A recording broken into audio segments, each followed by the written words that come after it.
আসসালামু আলাইকুম। রাত 10টার শীর্ষ সংবাদে স্বাগত জানাচ্ছি আমি শাহনাজ পারভীন। ঘূর্ণিঝড় রেমালের প্রভাবে প্রায় 3 কোটি গ্রাহক বিদ্যুৎ বিচ্ছিন্ন।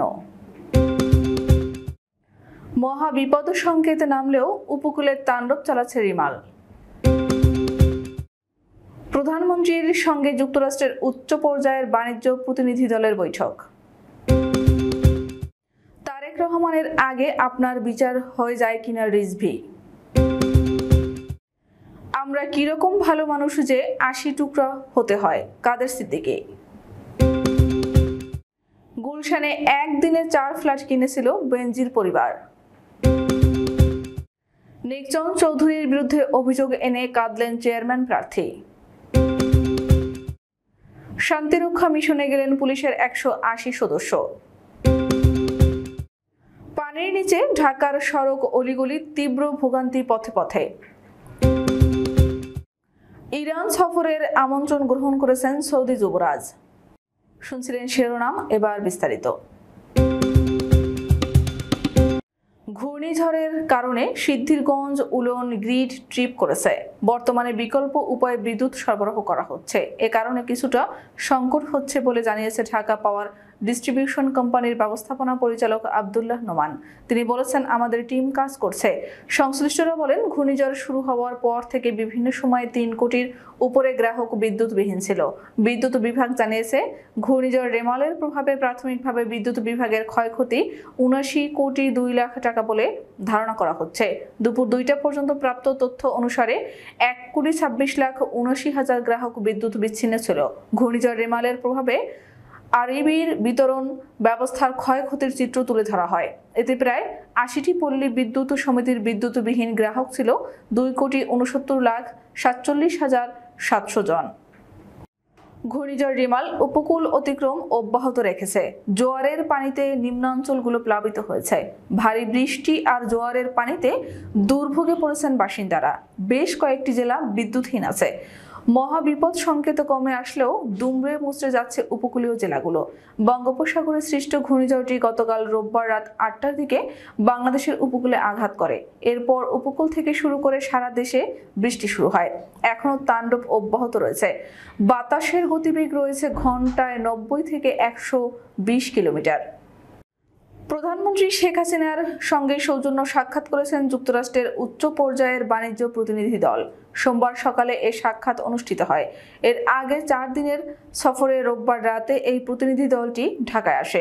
প্রতিনিধি দলের নেতৃত্বে আছেন দ্বিপক্ষীয় বিনিয়োগ ও বাণিজ্য সম্প্রসারণে অ্যাডভোকেসি করা বাংলাদেশ ইউএস বিজনেস কাউন্সিলের প্রেসিডেন্ট অতুল কেশাব। তার সঙ্গে রয়েছেন কাউন্সিলের উচ্চ পর্যায়ের নির্বাহীরা। প্রধানমন্ত্রীর সঙ্গে সাক্ষাৎকালে উপস্থিত ছিলেন প্রধানমন্ত্রীর বেসরকারি শিল্প ও বিনিয়োগ উপদেষ্টা সালমান এফ রহমান ও বাণিজ্য প্রতিমন্ত্রী আহসানুল ইসলাম টিটু সহ অনেকেই। বিএনপির সিনিয়র যুগ্ম মহাসচিব রুহুল কবির রিজভী বলেন, তারেক রহমানকে দেশে নিয়ে এসে বিচার বাস্তবায়ন করবেন, তার আগে আপনার বিচার হয়ে যায় কিনা। আজ সোমবার দুপুরে জাতীয় প্রেস ক্লাবের সামনে আয়োজিত মানববন্ধনে তিনি এসব কথা বলেন।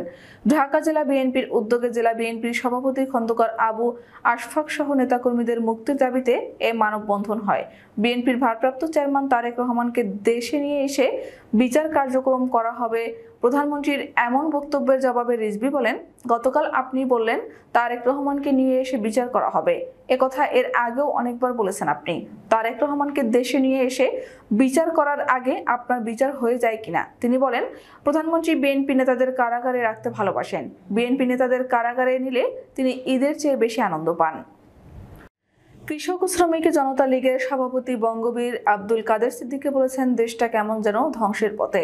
কয়েকদিন আগে কলকাতায় এক এমপিকে নাকি 80 টুকরা করেছে।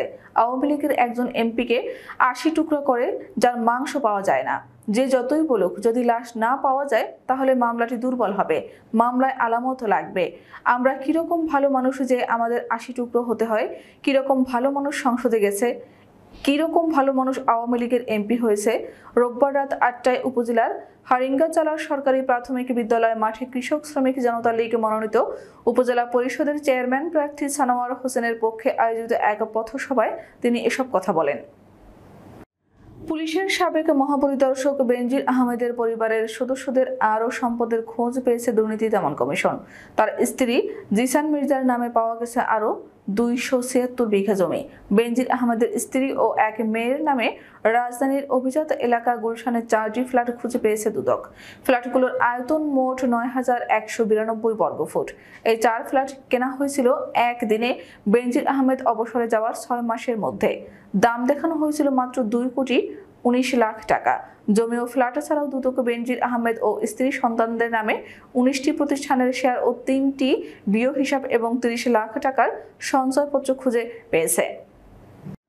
ফরিদপুরের সদরপুর উপজেলা নির্বাচনের মাত্র 2 দিন আগে এক সংবাদ সম্মেলনে ফরিদপুর 4 আসনের সংসদ সদস্য মুজিবুর রহমান চৌধুরী নিকচনের বিরুদ্ধে প্রকাশ্যে ভয়ভীতি ও হুমকি প্রদর্শনের অভিযোগ এনে নির্বাচন কমিশন সহ রিটার্নিং কর্মকর্তার হস্তক্ষেপ কামনা করেছেন চেয়ারম্যান প্রার্থী শহীদুল ইসলাম বাবলু। সোমবার দুপুর 12টার দিকে ফরিদপুর প্রেস ক্লাবে এক সংবাদ সম্মেলন ডেকে শহীদুল ইসলাম এমপির হুমকির বিষয়টি সাংবাদিকদের জানান। এ সময় তিনি কান্নাজনিত কণ্ঠে বলেন, আমার 68টি কেন্দ্রের নেতাকর্মীদের ওপর প্রচণ্ড চাপ, প্রতিনিয়ত তারা হুমকি দিচ্ছে, আমাকে প্রাণনাশের হুমকি দেওয়া হচ্ছে। আমার নেতাকর্মীরা ভীত সন্ত্রস্ত, আমি এখন টিকে থাকতে পারছি না। এ ব্যাপারে আমি নির্বাচন কমিশন ও রিটার্নিং কর্মকর্তার হস্তক্ষেপ কামনা করছি। আগামী 29 মে সদরপুর উপজেলা পরিষদ নির্বাচনের 2 দিন আগে আয়োজিত এক সংবাদ সম্মেলনে চেয়ারম্যান প্রার্থী শহীদুল ইসলাম বাবুল তার নির্বাচনী এলাকায় ফরিদপুর 4 আসনের সংসদ সদস্য মুজিবুর রহমান নিকচন চৌধুরীর বিরুদ্ধে নির্বাচনী আচরণবিধি লঙ্ঘন সহ নিজের অসহায়ত্বের কথা তুলে ধরেন। জাতিসংঘ শান্তিরক্ষা মিশনে যোগ দিতে বাংলাদেশ পুলিশের 180 সদস্য ঢাকা ত্যাগ করেছেন। সোমবার হযরত শাহজালাল আন্তর্জাতিক বিমানবন্দর থেকে বিশেষ ফ্লাইটে গণতান্ত্রিক প্রজাতন্ত্র কঙ্গোর রাজধানী কিনশাসার উদ্দেশ্যে রওনা হন তারা। মিশনগামী সদস্যরা BANFPU 1 এর 16তম রোটেশনের সদস্যদের প্রতিস্থাপন করবেন। বাংলাদেশ পুলিশের ফর্মড পুলিশ ইউনিটের কমান্ডিং অফিসার হিসেবে নেতৃত্ব দিচ্ছেন পুলিশ সুপার কাজী রুবায়াত রুমি।